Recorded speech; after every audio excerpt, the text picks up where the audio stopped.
जय श्री राधे कृष्णा। आप सभी का दिन शुभ हो और भगवान श्री कृष्ण की कृपा आप सभी पर सदा सर्वदा बनी रहे। भागवत कथा में आज आप सुनेंगे स्कंद 7। इसमें आप सुनेंगे नारद युधिष्ठिर संवाद और जय विजय की कथा। राजा परीक्षित ने पूछा, भगवान तो स्वभाव से ही भेदभाव से रहित हैं, सम हैं, समस्त प्राणियों के प्रिय और सुहृद हैं। फिर उन्होंने जैसे कोई साधारण मनुष्य भेदभाव से अपने मित्र का पक्ष ले और शत्रुओं का अनिष्ट करे, उसी प्रकार इंद्र के लिए दैत्यों का वध क्यों किया? वे स्वयं परिपूर्ण कल्याण स्वरूप हैं, इसलिए उन्हें देवताओं से कुछ लेना देना नहीं है तथा निर्गुण होने के कारण दैत्यों से कुछ वैर विरोध और उद्वेग भी नहीं है।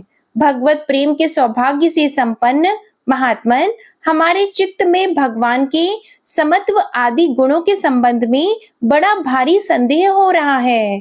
आप कृपा करके उसे मिटाइए।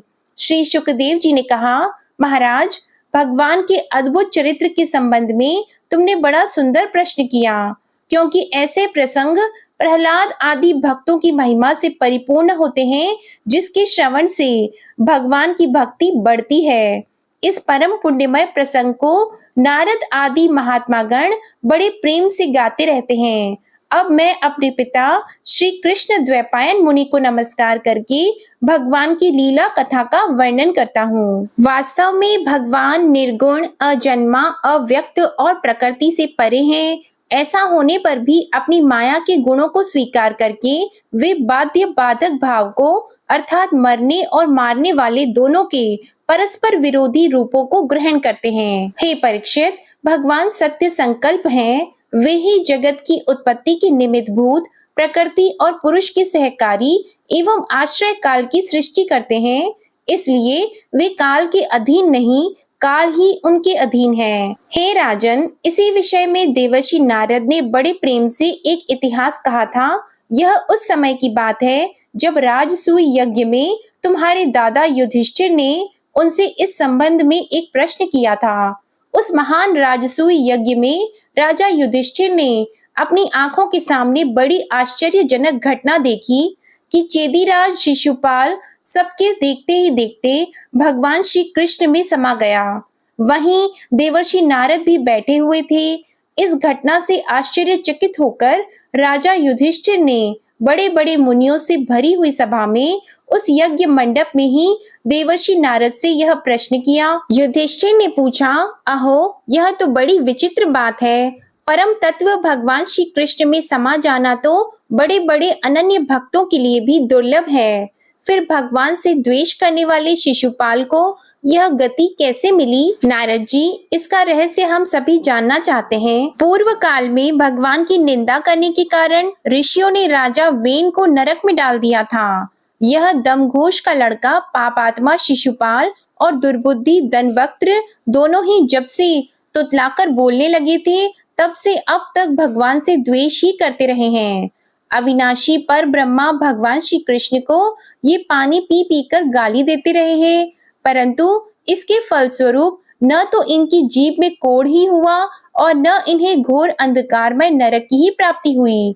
प्रत्युत जिन भगवान की प्राप्ति अत्यंत कठिन है, उन्हीं में ये दोनों सबके देखते देखते अनायास ही लीन हो गए। इसका क्या कारण है? हवा के झोंके से लड़खड़ाती हुई दीपक की लौ के समान मेरी बुद्धि इस विषय में बहुत आगा पीछा कर रही है। आप सर्वज्ञ हैं, अतः इस अद्भुत घटना का रहस्य समझाइए। श्री शुकदेव जी कहते हैं, सर्व समर्थ देवर्षि नारद राजा के ये प्रश्न सुनकर बहुत प्रसन्न हुए। उन्होंने युधिष्ठिर को संबोधित करके भरी सभा में सबकी सुनते हुए यह कथा कही। नारद जी ने कहा, युधिष्ठिर, निंदा, स्तुति, सत्कार और तिरस्कार इस शरीर के ही तो होते हैं। इस शरीर की कल्पना प्रकृति और पुरुष का ठीक ठीक विवेक न होने के कारण ही हुई है। जब इस शरीर को ही अपना आत्मा मान लिया जाता है, तब यह मैं हूँ और यह मेरा है, ऐसा भाव बन जाता है। यही सारे भेदभाव का मूल है। इसी के कारण ताड़ना और दुर्वचनों से पीड़ा होती है। जिस शरीर में अभिमान हो जाता है कि यह मैं हूँ, उस शरीर के वध से प्राणियों को अपना वध जान पड़ता है, किंतु भगवान में तो जीवों के समान ऐसा अभिमान है नहीं, क्योंकि वे सर्वात्मा हैं, अद्वितीय हैं। वे जो दूसरों को दंड देते हैं वह भी उनके कल्याण के लिए ही, क्रोधवश अथवा द्वेषवश नहीं।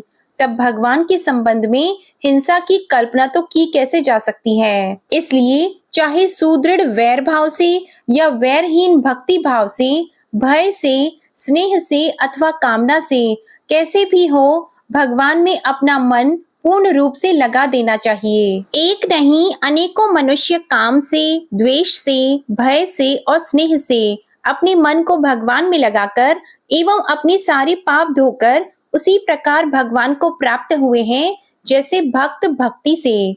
महाराज, गोपियों ने भगवान से मिलने के तीव्र काम अर्थात प्रेम से, कंस ने भय से, शिशुपाल, धनवक्त्र आदि राजाओं ने द्वेष से, यदुवंशियों ने परिवार के संबंध से, तुम लोगों ने स्नेह से और हम लोगों ने भक्ति से अपने मन को भगवान में लगाया है। भक्तों के अतिरिक्त जो 5 प्रकार के भगवान का चिंतन करने वाले हैं, उनमें से राजा वेन की तो किसी में भी गणना नहीं होती। सारांश यह है कि चाहे जैसे भी हो, अपना मन भगवान श्री कृष्ण में तन्मय कर देना चाहिए, अर्थात लीन कर देना चाहिए। महाराज, फिर तुम्हारे मौसेरे भाई शिशुपाल और धनवक्त्र दोनों ही विष्णु भगवान के मुख्य पार्षद थे। ब्राह्मणों के शाप से इन दोनों को अपने पद से च्युत होना पड़ा था। राजा युधिष्ठिर ने पूछा, नारद जी, भगवान के पार्षदों को भी प्रभावित करने वाला वह शाप किसने दिया था तथा वह कैसा था? भगवान के अनन्य प्रेमी फिर जन्म मृत्युमय संसार में आए, यह बात तो कुछ अविश्वसनीय सी मालूम पड़ती है। वैकुंठ के रहने वाले लोग प्राकृत शरीर, इंद्रिय और प्राणों से रहित होते हैं। उनका प्राकृत शरीर से संबंध किस प्रकार हुआ, यह बात आप अवश्य सुनाइए। नारद जी ने कहा, एक दिन ब्रह्मा के मानस पुत्र सनकादि ऋषि तीनों लोकों में स्वच्छंद विचरण करते हुए वैकुंठ में जा पहुँचे। यों तो वे सबसे प्राचीन हैं, परंतु जान पड़ते हैं ऐसे मानो 5-6 बरस के बच्चे हों। वस्त्र भी नहीं पहनते। उन्हें साधारण बालक समझकर द्वारपालों ने उनको भीतर जाने से रोक दिया। इस पर वे क्रोधित से हो गए और उन्होंने द्वारपालों को यह शाप दिया कि मूर्खों, भगवान विष्णु के चरण तो रजोगुण और तमोगुण से रहित हैं। तुम दोनों इनके समीप निवास करने योग्य नहीं हो, इसलिए शीघ्र ही तुम यहाँ से पापमयी असुर योनि में जाओ। उनके इस प्रकार शाप देते ही जब वे वैकुंठ से नीचे गिरने लगे, तब उन कृपालु महात्माओं ने कहा, अच्छा, 3 जन्मों में इस शाप को भोगकर तुम लोग फिर इसी वैकुंठ में आ जाना। युधिष्ठिर, वे ही दोनों दिति के पुत्र हुए। उनमें बड़े का नाम हिरण्यकशिपु था और उससे छोटे का हिरण्याक्ष। दैत्य और दानवों के समाज में यही दोनों सर्वश्रेष्ठ थे। विष्णु भगवान ने नृसिंह का रूप धारण करके हिरण्यकशिपु को और पृथ्वी का उद्धार करने के समय वाराह अवतार ग्रहण करके हिरण्याक्ष को मारा। हिरण्यकशिपु ने अपने पुत्र प्रहलाद को भगवत प्रेमी होने के कारण मार डालना चाहा और इसके लिए उन्हें बहुत सी यातनाएं दी, परंतु प्रहलाद सर्वात्मा भगवान के परम प्रिय हो चुके थे, समदर्शी हो चुके थे। उनके हृदय में अटल शांति थी। भगवान के प्रभाव से वे सुरक्षित थे, इसलिए तरह तरह से चेष्टा करने पर भी हिरण्यकशिपु उनको मार डालने में समर्थ नहीं हुआ। युधिष्ठिर, वे ही दोनों विश्रवा मुनि के द्वारा केशिनी के गर्भ से राक्षसों के रूप में पैदा हुए। उनका नाम था रावण और कुंभकर्ण। उनके उत्पातों से सब लोगों में आग सी लग गई थी। उस समय भी भगवान ने उन्हें शाप से छुड़ाने के लिए श्री राम रूप से उनका वध किया। हे युधिष्ठिर, मार्कंडेय मुनि के मुख से तुम भगवान श्री राम का चरित्र सुनोगे। वे ही दोनों जय विजय इस जन्म में तुम्हारी मौसी के लड़के शिशुपाल और दंतवक्त्र के रूप में क्षत्रिय कुल में उत्पन्न हुए थे। भगवान श्री कृष्ण के चक्र का स्पर्श प्राप्त हो जाने से उनके सारे पाप नष्ट हो गए और वे सनकादि के शाप से मुक्त हो गए। वैर भाव के कारण निरंतर ही वे भगवान का, श्री कृष्ण का चिंतन किया करते थे। उसी तीव्र तन्मयता के फलस्वरूप वे भगवान को प्राप्त हो गए और पुनः उनके पार्षद होकर उन्हीं के समीप चले गए। युधिष्ठिर ने पूछा, भगवान, हिरण्यकशिपु ने अपने स्नेह भाजन पुत्र प्रहलाद से इतना द्वेष क्यों किया? वे प्रहलाद तो महात्मा थे। साथ ही यह भी बताइए कि किस साधन से प्रहलाद भगवन्मय हो गए। नारद जी ने कहा, युधिष्ठिर, जब भगवान ने वराह अवतार धारण करके हिरण्याक्ष को मार डाला, तब भाई के इस प्रकार मारे जाने पर हिरण्यकशिपु रोष से जल भुन गया और शोक से संतप्त हो उठा। वह क्रोध से कांपता हुआ अपने दांतों से बार बार होठ चबाने लगा। क्रोध से दहकती हुई आंखों की आग के धुएं से धूमिल हुए आकाश की ओर देखता हुआ वह कहने लगा। उस समय विकराल दाढ़ों, आग उगलने वाली उग्र दृष्टि और चढ़ी हुई भौं के कारण उसका मुंह देखा न जाता था। भरी सभा में त्रिशूल उठाकर उसने द्विमूर्धा, त्र्यक्ष, शंबर, शतबाहु, हयग्रीव, नमूची, पाक आदि को संबोधन करके कहा, दैत्यों और दानवों, तुम सब लोग मेरी बात सुनो और उसके बाद जैसे मैं कहता हूँ वैसे करो। तुम्हें यह ज्ञात है कि मेरे क्षुद्र शत्रुओं ने मेरे परम प्यारे और हितैषी भाई को विष्णु से मरवा डाला है। यद्यपि वह देवता और दैत्य दोनों के प्रति समान है, तथापि दौड़ धूप और अनुनय विनय करके देवताओं ने उसे अपने पक्ष में कर लिया है। यह विष्णु पहले तो बड़ा शुद्ध और निष्पक्ष था, परंतु अब माया से वराह आदि रूप धारण करने लगा है और अपने स्वभाव से च्युत हो गया है। बच्चे की तरह जो उसकी सेवा करे उसी की ओर हो जाता है। उसका चित्त स्थिर नहीं है। अब मैं अपने इस शूल से उसका गला काट डालूंगा और उसके खून की धारा से अपने रुधिर प्रेमी भाई का तर्पण करूंगा। तब कहीं मेरे हृदय की पीड़ा शांत होगी। उस मायावी शत्रु के नष्ट होने पर, पेड़ की जड़ कट जाने पर डालियों की तरह सब देवता अपने आप सूख जाएंगे, क्योंकि उनका जीवन तो विष्णु ही है। इसलिए तुम लोग इसी समय पृथ्वी पर जाओ। आजकल वहां ब्राह्मण और क्षत्रियों की बहुत बढ़ती हो गई है। वहां जो लोग तपस्या, यज्ञ, स्वाध्याय, व्रत और दान आदि शुभ कर्म कर रहे हो, उन सबको मार डालो। विष्णु की जड़ है द्विजातियों का धर्म कर्म, क्योंकि यज्ञ और धर्म ही उसके स्वरूप हैं। देवता, ऋषि, पितर, समस्त प्राणी और धर्म का वही परम आश्रय है। जहां जहां ब्राह्मण, गाय, वेद, वर्णाश्रम और धर्म कर्म हो, उन उन देशों में तुम लोग जाओ, उन्हें जला दो, उजाड़ डालो। दैत्य तो स्वभाव से ही लोगों को सताकर सुखी होते हैं। दैत्यराज हिरण्यकशिपु की आज्ञा उन्होंने बड़े आदर से सिर झुकाकर स्वीकार की और उसी के अनुसार जनता का नाश करने लगे। उन्होंने नगर, गांव, गौओं के स्थान, खेत, टहलने के स्थान, ऋषियों के आश्रम आदि केंद्र, बड़े बड़े नगर जला डाले। कुछ दैत्यों ने खोदने के शस्त्रों से बड़े बड़े पुल, परकोटे और नगर के फाटकों को तोड़ फोड़ डाला और दूसरों ने कुल्हाड़ियों से फले फूले हरे भरे पेड़ काट डाले। कुछ दैत्यों ने जलती हुई लकड़ियों से लोगों के घर जला दिए। इस प्रकार दैत्यों ने निरीह प्रजा का बड़ा उत्पीड़न किया। उस समय देवता लोग स्वर्ग छोड़कर छिपे रूप से पृथ्वी में विचरण करते थे। युधिष्ठिर भाई की मृत्यु से हिरण्यकशिपु को बड़ा दुख हुआ था। जब उसने उसकी अंत्येष्टि क्रिया से छुट्टी पा ली, तब शकुनी, शंबर, धृष्ट, भूत संतापन, वृक, कालनाभ, महानाभ, हरिश्मश्रु और उत्कच अपने इन भतीजों को सांत्वना दी। उनकी माता रुषा भानु को और अपनी माता दिति को देश काल के अनुसार मधुर वाणी से समझाते हुए कहा। हिरण्यकशिपु ने कहा, मेरी प्यारी माँ, बहू और पुत्रों, तुम्हें वीर हिरण्याक्ष के लिए किसी प्रकार का शोक नहीं करना चाहिए। वीर पुरुष तो ऐसा चाहते ही हैं कि लड़ाई के मैदान में अपने शत्रु के सामने उसके दांत खट्टे करके प्राण त्याग करें। वीरों के लिए ऐसी ही मृत्यु श्लाघनीय होती है। हे देवी, जैसे प्याऊ पर बहुत से लोग इकट्ठे हो जाते हैं, परंतु उनका मिलना जुलना थोड़ी देर के लिए ही होता है, वैसे ही अपने कर्मों के फेर से दैववश जीव भी मिलते और बिछुड़ते हैं। वास्तव में आत्मा नित्य, अविनाशी, शुद्ध, सर्वगत, सर्वज्ञ और देह इंद्रिय आदि से अलग है। वह अपनी अविद्या से ही देह आदि सृष्टि करके भोगों के साधन सूक्ष्म शरीर को स्वीकार करता है। जैसे हिलते हुए पानी के साथ उसमें प्रतिबिंबित होने वाले वृक्ष भी हिलते ही जान पड़ते हैं और घुमाई जाती हुई आंख के साथ सारी पृथ्वी ही घूमती सी दिखाई देती है। कल्याणी, वैसे ही विषयों के कारण मन भटकने लगता है और वास्तव में निर्विकार होने पर भी उसी के समान आत्मा भी भटकता हुआ सा जान पड़ता है।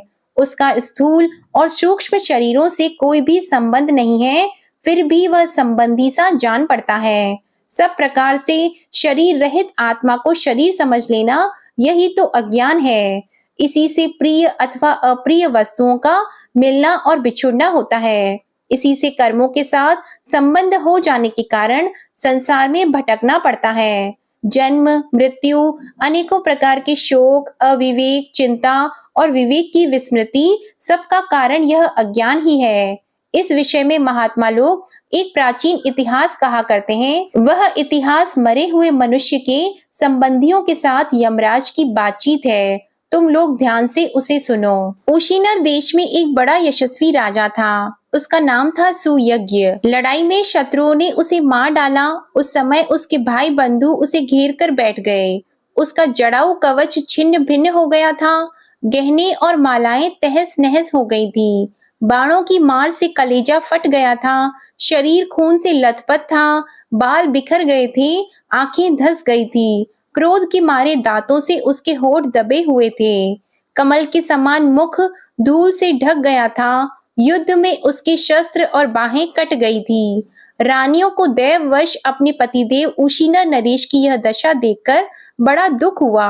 वे, हा नाथ, हम अभागिनी तो बेमौत मारी गई, यों कहकर बार बार जोर से छाती पीटती हुई अपने स्वामी के चरणों के पास गिर पड़ी। उनके केश और गहने इधर उधर बिखर गए। वे करुण क्रंदन के साथ विलाप कर रही थी, जिसे सुनकर मनुष्यों के हृदय में शोक का संचार हो जाता था। हाय, विधाता बड़ा क्रूर है। स्वामिन, उसी ने आज आपको हमारी आंखों से ओझल कर दिया। पहले तो आप समस्त देशवासियों के जीवन दाता थे।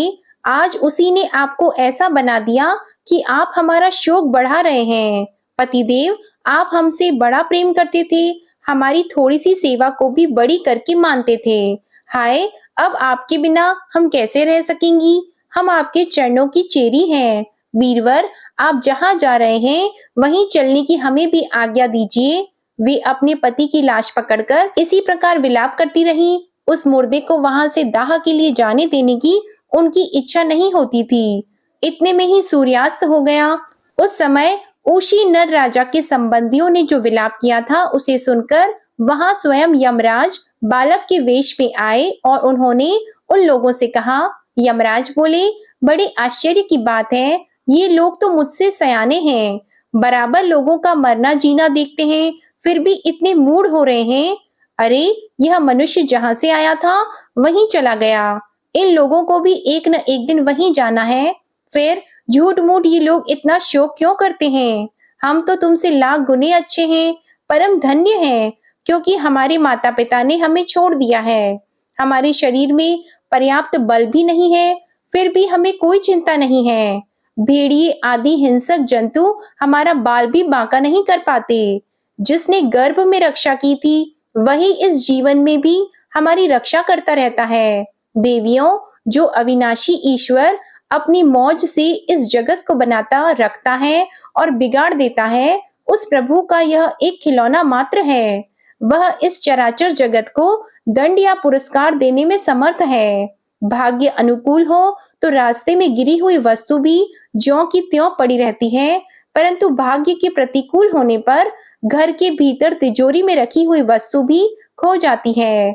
जीव बिना किसी सहारे के देव की दया दृष्टि से जंगल में भी बहुत दिनों तक जीवित रहता है, परंतु देव के विपरीत होने पर घर में सुरक्षित रहने पर भी मर जाता है। रानियों, सभी प्राणियों की मृत्यु अपने पूर्व जन्मों की कर्म वासना के अनुसार समय पर होती है और उसी के अनुसार उसका जन्म भी होता है, परंतु आत्मा शरीर से अत्यंत भिन्न है, इसलिए वह उसमें रहने पर भी उसके जन्म मृत्यु आदि धर्मों से अछूता ही रहता है। जैसे मनुष्य अपने मकान को अपने से अलग और मिट्टी का समझता है, वैसे ही यह शरीर भी अलग और मिट्टी का है। मोहवश वह इसे अपना समझ बैठता है। मूर्खों, जिसके लिए तुम सब शोक कर रहे हो, वह सुयज्ञ नाम का शरीर तो तुम्हारे सामने पड़ा है। तुम लोग इसी को देखते थे। इसमें जो सुनने वाला और बोलने वाला था, वह तो कभी किसी को नहीं दिखाई पड़ता था, फिर आज भी नहीं दिखाई दे रहा है। तो शोक क्यों? तुम्हारी यह मान्यता कि प्राण ही बोलने या सुनने वाला था, सो निकल गया, यह मूर्खतापूर्ण है। क्योंकि सुषुप्ति के समय प्राण तो रहता है, पर न वह बोलता है और न सुनता है। शरीर में सब इंद्रियों की चेष्टा का हेतुभूत जो महाप्राण है, वह प्रधान होने पर भी बोलने या सुनने वाला नहीं है, क्योंकि वह जड़ है।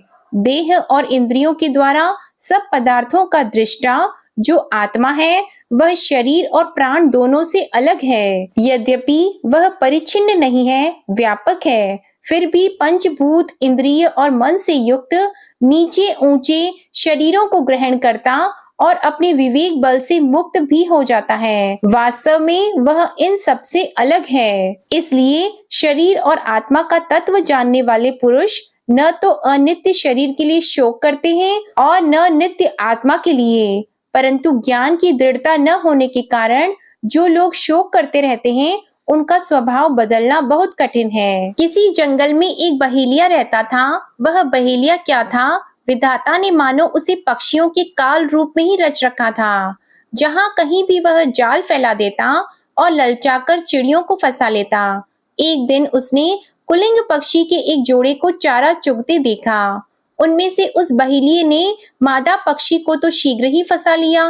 कालवश वह जाल के फंदों में फंस गई। नर पक्षी को अपनी मादा की विपत्ति को देखकर बड़ा दुख हुआ।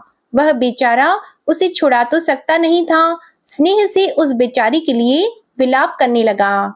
उसने कहा, यो तो विधाता सब कुछ कर सकता है, परंतु है वह बड़ा निर्दयी। यह मेरी सहचरी एक तो स्त्री है, दूसरे मुझ अभागे के लिए शोक करती हुई बड़ी दीनता से छटपटा रही है। इसे लेकर वह करेगा क्या? उसकी मौज हो तो मुझे ले जाए। इसके बिना मैं अपना यह अधूरा विधुर जीवन जो दीनता और दुख से भरा हुआ है, लेकर क्या करूंगा? अभी मेरे अभागे बच्चों के पर भी नहीं जमे हैं। स्त्री के मर जाने पर उन मात्रहीन बच्चों को मैं कैसे पालूंगा? ओह, घोंसले में वे अपनी माँ की बाट देख रहे होंगे। इस तरह वह पक्षी बहुत सा विलाप करने लगा। अपनी सहचरी के वियोग से वह आतुर हो रहा था। आंसुओं के मारे उसका गला रुंध गया था। तब तक काल की प्रेरणा से पास ही छिपे हुए उस बहेलिये ने ऐसा बाण मारा कि वह भी वहीं पर लौट गया। मूर्ख रानियों, तुम्हारी भी यही दशा होने वाली है। मूर्ख रानियों, तुम्हारी भी यही दशा होने वाली है। तुम्हें अपनी मृत्यु तो दिखती नहीं और इसके लिए रो पीट रही हो। यदि तुम लोग 100 बरस तक इसी तरह शोकवश छाती पीटती रहो, तो भी अब तुम इसे नहीं पा सकोगी। हिरण्यकशिपु ने कहा। उस छोटे से बालक की ऐसी ज्ञानपूर्ण बातें सुनकर सब के सब दंग रह गए। उशीनर नरेश के भाई बंधु और स्त्रियों ने यह बात समझ ली कि समस्त संसार और इसके सुख दुख अनित्य एवं मिथ्या हैं। यमराज यह उपाख्यान सुनाकर वहीं अंतर्ध्यान हो गए। भाई बंधुओं ने भी सुयज्ञ की अंत्येष्टि क्रिया की। इसलिए तुम लोग भी अपने लिए या किसी दूसरे के लिए शोक मत करो। इस संसार में कौन अपना है और कौन अपने से भिन्न, क्या अपना है और क्या पराया? प्राणियों को अज्ञान के कारण ही यह अपने पराये का दुराग्रह हो रहा है। इस भेद बुद्धि का और कोई कारण नहीं है। नारद जी ने कहा, युधिष्ठिर, अपनी पुत्र वधू के साथ दिति ने हिरण्यकशिपु की यह बात सुनकर उसी क्षण पुत्र शोक का त्याग कर दिया और अपना चित्त परम तत्व स्वरूप परमात्मा में लगा दिया। जय श्री कृष्णा। आज की कथा यहीं समाप्त होती है। इसके आगे का वृतांत आप अगले अध्याय में सुनेंगे। आज की कथा पसंद आई हो तो वीडियो को लाइक करके चैनल को सब्सक्राइब करिएगा और कमेंट में भगवान श्री कृष्ण की जय लिखना मत भूलिएगा। धन्यवाद।